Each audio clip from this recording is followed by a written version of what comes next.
Attorney Davis Younts here. Listen, I wanted to bring your attention to a problem that we're seeing, and I'm going to focus on the Air Force when I talk about this problem. It's not that it is only happening in the Air Force, but I wanted to make you aware of it, particularly in the Air Force, because those are some of the things we're dealing with right now.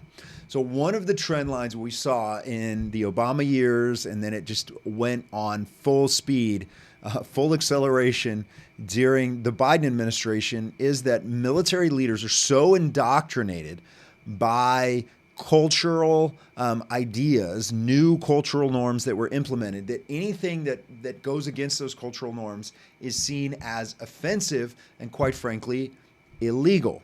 Now, what am I talking about? I am talking about radical, progressive, woke, critical theory and other ideas that infiltrated and were indoctrinated in the military, such that anyone who espouses basic, biblical, traditional Christian values or beliefs faces investigation, potential adverse action, and extreme difficulty serving in the United States military if they actually act on or speak even consistent with their biblical faith and biblical beliefs. So what am I talking about?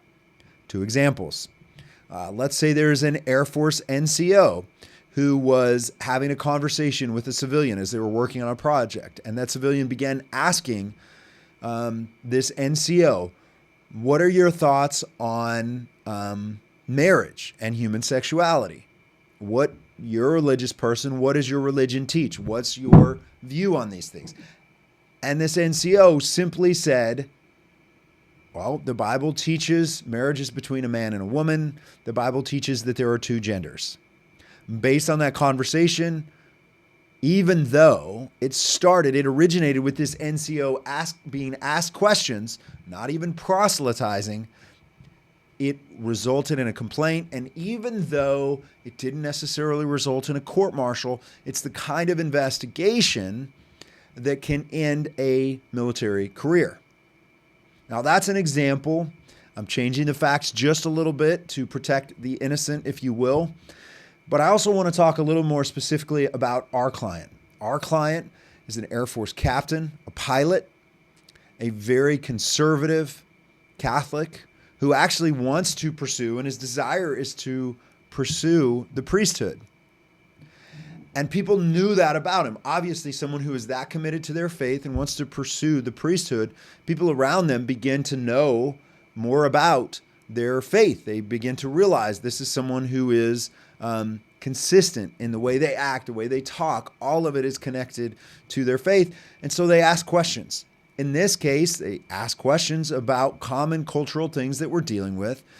And what my client did is simply answer those questions, and to the extent possible, in a gracious way, and always in terms of, well, this is what the church teaches. This is what traditional Catholic teaching is on this issue. This is the traditional understanding, or the church's understanding, of biblical teaching on this.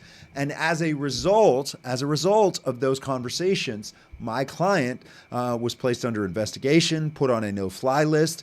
And even though we were successful in pushing back against the adverse action that occurred, my client is still left with a counseling statement. Even though it's not on his record, he's left with a counseling statement that tells him what he said was unprofessional and inappropriate, without ever giving any specific details about what it was that was said that was offensive or inappropriate. And that's really the problem. We are seeing a cultural clash in the military. And again, these are two Air Force examples, but we're seeing a clash in the military between the ideas of secular humanism, really atheistic secular humanism, that religion, that set of beliefs, and traditional Christian teachings and traditional Christian faith. And what's happening is Air Force leaders don't know what to do. They're coming from a Biden or even an Obama era mindset where if someone says something that makes another person sad, or they disagree with, or they don't like, regardless of the religious beliefs behind it, then that can result in an investigation, and that's a crime, right? We're talking about these ideas of safe spaces and these other things we've heard. That rises to the level of a crime, simply answering questions about your faith.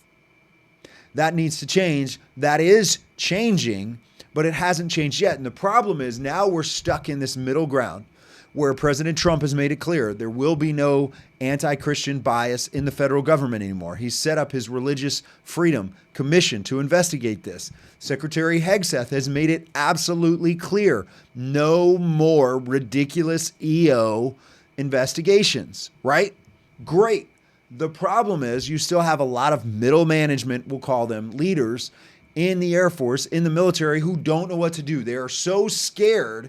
They're only looking out for their own career. They're afraid to do the right thing. They're afraid if they don't document this in some way, if they don't do something about this in some way, they themselves will get in trouble, because that's the Biden era, Obama era mindset.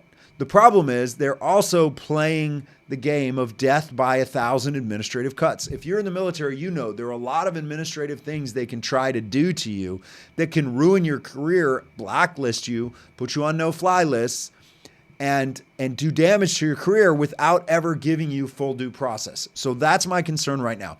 So I want to bring this to your attention. There's a great article from Just the News that went out talking about this. LifeSite News has picked it up. But what are we asking you to do? Well, on behalf of my client and myself, we need congressional pressure to make sure the right people in DC, as well as the right people in Congress, become aware of this, because this is one of those opportunities that we have to draw additional attention to the problem that's actually happening. I mean, the real issue here is the implementation of these new policies from President Trump and Secretary Hegseth are going to take time. And we still have so much of the military that has been indoctrinated by the woke mind virus, and they still don't know how to deal with these things properly, honestly, or constitutionally. So the good news is we're bringing this forward. We're bringing attention to it, and we are saving careers. In the meantime, allowing people to continue to serve. Now we need to move forward to the next step, which is bring this out. And it's why I'm a huge fan of things like Dr. Chase Spears' idea to bring back meaningful historical constitutional training for military members. It's why we have done things here at Younts Law, like team up with Chief in Media to put out this book, Living for Leadership. It's just a revised, updated, and reprinted version of an old Air Force training manual that has the answers to how we start to solve this problem.